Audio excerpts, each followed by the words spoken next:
రాష్ట్రంలో రైతు పరిస్థితి ఎలా ఉంది అని తెలుసుకోవాలంటే ఒక్కసారి గ్రాస్ రూట్లోకి ఒకసారి వచ్చి గ్రౌండ్ మీదకి ఒకసారి వచ్చి తిరిగితే అర్థమవుతుంది. కారణం ఏమిటి అని అంటే ఎంత నిర్దాక్షిణ్యంగా ఈ ప్రభుత్వం వ్యవహరిస్తూ ఉంది, ఎంత నిర్దయగా ఈ ప్రభుత్వం వ్యవహరిస్తూ ఉంది అని చెప్పడానికి ఉదాహరణలు శతకోటి కనిపిస్తూ ఉన్నాయి. నిజంగా ఈ మోంతా అనే ఈ తుఫాను దాదాపుగా 25 జిల్లాలపై ఈ తుఫాను ప్రభావం పడింది. గోదావరి నుంచి గోదావరి పై నుంచి శ్రీకాకుళం దాకా దాని ఇంపాక్ట్, ఇటువైపున చూస్తే కర్నూలు దాకా కూడా ఈ మోంతా తుఫాన్ ఇంపాక్ట్ కనిపించింది. దాదాపుగా ఈ 25 జిల్లాలలో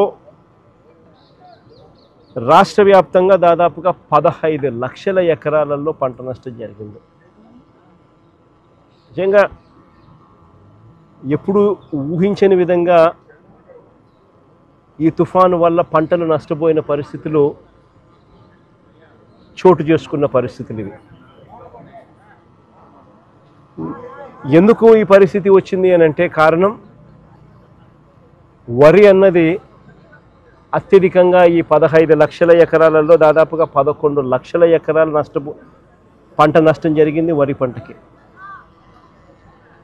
ఈ వరి అన్నది కరెక్ట్గా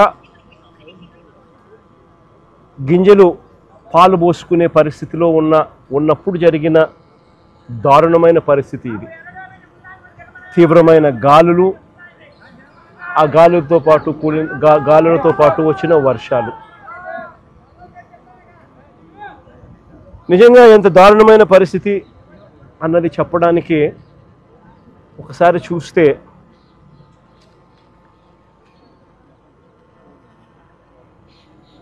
పత్తి, మొక్కజొన్న, అరటి, బొప్పాయి ఇవన్నీ కూడా లెక్కేసుకుంటే దాదాపుగా మరో 4 లక్షల ఎకరాలు అటు ఇటుగా. ఒక వరి దాదాపుగా 11 లక్షల ఎకరాలు. రాష్ట్ర వ్యాప్తంగా దాదాపుగా 15 లక్షల ఎకరాలు రైతులు నష్టపోయిన పరిస్థితుల మధ్య ఈరోజు రైతులు కనిపిస్తూ ఉన్నారు. నిజంగా చంద్రబాబు నాయుడు గారి పాలనలో పరిస్థితి ఎలా ఉంది అని చెప్పి చూస్తే ఈ 18 నెలలు చంద్రబాబు నాయుడు గారు పరిపాలన చేసిన ఈ 18 నెలల్లో దాదాపుగా 16 సార్లు అది సైక్లోన్స్ కానివ్వచ్చు, డిప్రెషన్ కానివ్వచ్చు, కరువు కానివ్వచ్చు, లేదా అల్పపీడనాలు, లేదా అకాల వర్షాలు ఇలా ఏ సందర్భం అయితేనేమి దాదాపుగా 16 సార్లు రైతులు ఇబ్బంది పడిన పరిస్థితులు ఈ 18 నెలల కాలంలో చంద్రబాబు నాయుడు హయాంలో జరిగాయి. ఈ 18 నెలలుగా దాదాపుగా 16 సార్లు రైతులు ఇబ్బంది పడ్డ పరిస్థితులు ఎదురైనాయి. నేను అక్కడే అడుగుతా ఉన్నా, ఈ 18 నెలలుగా కనీసం ఏ రైతుకైనా ఒక్కసారైనా ఇన్పుట్ సబ్సిడీ అన్నా ఇచ్చారా అని అడుగుతా ఉన్నా. కనీసం ఏ రైతుకన్నా ఒక్కసారైనా కూడా కనీసం ఇన్సూరెన్స్ డబ్బన్నా కనీసం ఏ రైతైనా చూశాడా అని అడుగుతా ఉన్నా. కనీసం ఏ రైతుకైనా కూడా పెట్టుబడికి సహాయంగా 20,000 ఇస్తామన్నారు, అన్నదాత సుఖీభవ అని ఒక పేరు పెట్టారు. 2 ఏళ్ళకి కలిపి 40,000 ఇచ్చింది ఎంత అని చూస్తే అరకొరగా 5,000. అంటే పూర్తిగా రైతును వెన్ను విడిచారు. 40,000 ఇవ్వాల్సిన చోట 5,000 ఇచ్చారు పెట్టుబడి సహాయం కింద. 2 ఏళ్ళకి కలిపి 20,000. ఇన్పుట్ సబ్సిడీ రూపాయి రాల. ఇన్ని కలామిటీస్ జరిగిన, ఇన్ని ఇబ్బందులు పడినా చివరికి ఉచిత పంటల బీమా ద్వారా రైతులకు ఉచితంగా ఇన్సూరెన్స్ అనేది వైఎస్ఆర్సీపీ ప్రభుత్వ హయాంలో ఏ రైతు ఇబ్బంది పడుకోకుండా, ఏ రైతుకు ఏ కష్టం వచ్చినా కూడా వెంటనే ఆ రైతుకు ఉచిత పంటల బీమా ద్వారా ఇన్సూరెన్స్ సొమ్ము వచ్చేది. అలాంటిది దాదాపుగా చెప్తా ఉన్నారు కథలు. 3.5 ఎకరాలు ఉంటే దాదాపుగా 70,000 66,000 ఇన్సూరెన్స్ డబ్బులు గతంలో అందుకున్న పరిస్థితులు చెప్పుకుంటా ఉన్నారు, రైతులు గుర్తు చేసుకుంటా ఉన్నారు. అది కూడా ఈ పొద్దు రైతులకు రాకుండా పోయింది. చివరికి ఎరువులు కూడా బ్లాక్లో రైతులు కొనుక్కోవాల్సిన అధ్వానమైన పరిస్థితిలోకి ఈరోజు రైతు వెళ్ళిపోయారు.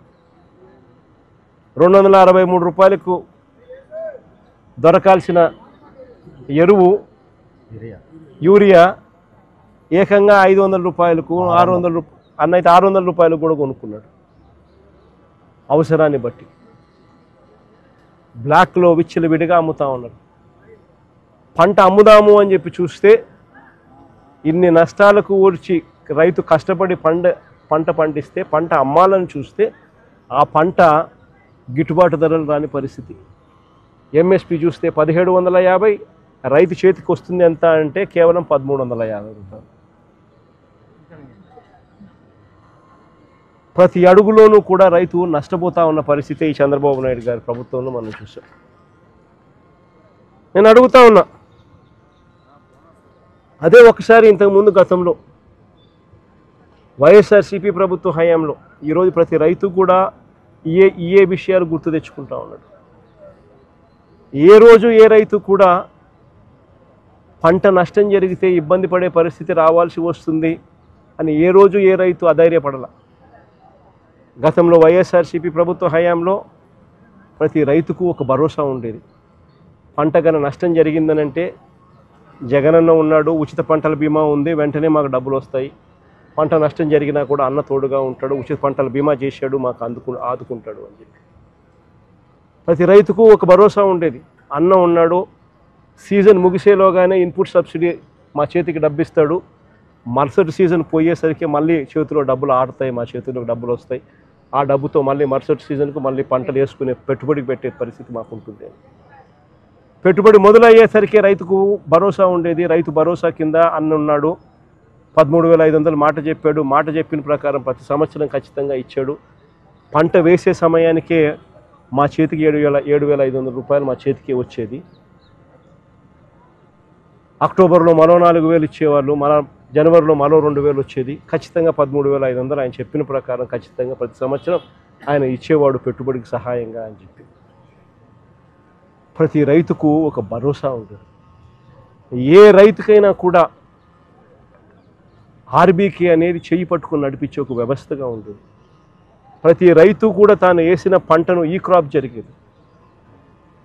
ఆర్బీకే పరిధిలోనే అక్కడే అగ్రికల్చర్ అసిస్టెంట్ అక్కడే ఉండి అగ్రికల్చర్ గ్రాడ్యుయేట్ చదివినవాడు సచివాలయాలతో అనుసంధానమై వాలంటీర్లు చేయబట్టుకొని నడిపిస్తూ ప్రతి రైతును కూడా తన పొలంలో తాను వేసిన పొలంలో తన రైతన్నను నిలబెట్టి ఫోటోలు తీసి జియో ట్యాగ్ చేసి ఈ క్రాప్ బుకింగ్ నమోదయ్యేది. ఆ బుకింగ్ నమోదు కావడంతో ఏ రైతుకైనా కూడా ఏ పంటకు ఎప్పుడు ఏ ఇబ్బంది వచ్చినా కూడా వెంటనే ఆ ఈ క్రాప్ నమోదైంది కాబట్టి రైతుకు వెంటనే ప్రభుత్వం తోడుగా నిలబడేది. ఆ ఆర్బీకే పరిధిలో ఏ రైతుకన్నా కూడా గిట్టుబాటు ధర రాని పరిస్థితి ఉన్నప్పుడు ఆ ఆర్బీకేలోనే పంటలు ఈ రేట్లకు కొనుగోలు చేస్తాము, ఈ రేటు కన్నా తక్కువ పడిపోతే ప్రభుత్వం ఇంటర్వ్యూన్ అవుతుంది, వెంటనే రైతుకు తోడుగా నిలబడుతుంది అని ఒక భరోసా ఇస్తూ ఒక మార్కెట్ ఒక మినిమం రేట్లు, గిట్టుబాటు రేట్లు, ఎంఎస్పీ మినిమం రేట్లు, ఆర్బీకే రేట్లు పెట్టుండేవారు గత వైఎస్ఆర్సీపీ ప్రభుత్వంలో.